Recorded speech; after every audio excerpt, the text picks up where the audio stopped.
very much. Thank you, Dr. Bogart. I'd like to start out by acknowledging a few people. First, I'd like to acknowledge Ann Rigel, who is the president of the Alumni Board, who asked me to join the Alumni Board. That, I think, was a great thing for Chris and I. Reconnected us with the college and actually allowed us to renew a bunch of old friendships that had remained dormant for many years. I'd like to thank the Alumni Board for nominating me for this award, and I'd like to thank the College Board for approving that nomination. I'd particularly like to thank Chloe Kennedy, who put together the video and the narrative. She made my career and life much more interesting in Wales.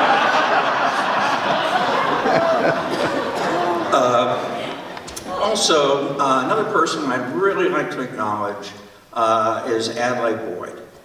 Not only for giving the convocation tonight, but in 1967, Adlai Boyd was the youth minister at Miami Shores Presbyterian Church.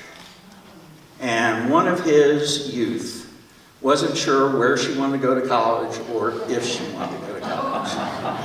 And Adlai Boyd got Christine McCormick headed to Maryville College. And the rest is history.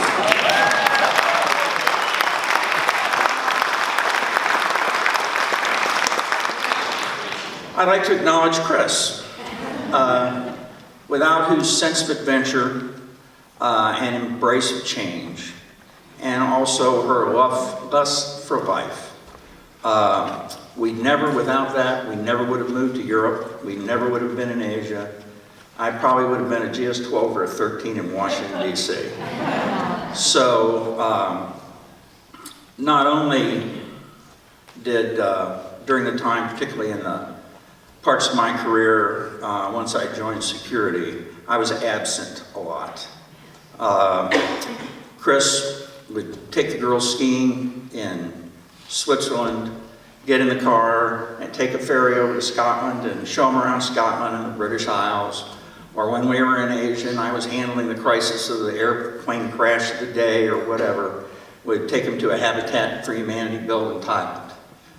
I think largely due to her, our daughters become the independent, intelligent, and adventurous women that they are today. And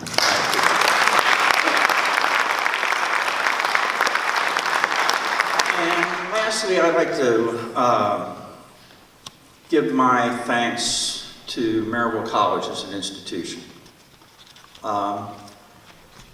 When many of us, a lot of folks in our class are here today, and we're sitting in the auditorium next, what used to be the auditorium in the chapel, and the president at that time, when we were freshmen, said, look to the right, look to the left, and neither one of those people will be here when you graduate. We didn't realize that this was a win-win process.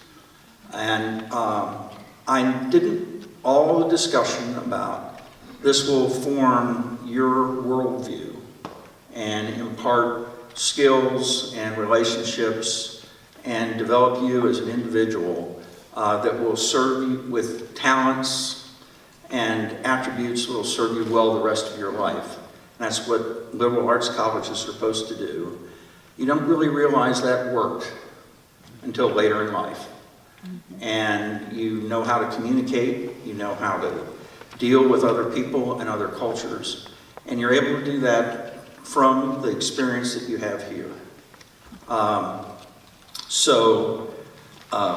was having a discussion today with Rick Ziegler, my roommate, and we were talking about, what a liberal arts education meant. And Rick said his favorite description of a liberal arts education was a quote that said, the value of a liberal arts education is learning how to survive in unforeseen circumstances. And it's actually quite apt. The skills that we got here, both from education that was faith-based, that was focused on developing each of us as individuals, I think have served me, my family, and I'm sure all of my fellow alumni will. So I just want to thank the Maryville College for giving me and my wife the tools which have allowed us to thrive in a complex world. This is a gift that's really beyond measure. So thank you very much. Thank you for your attention.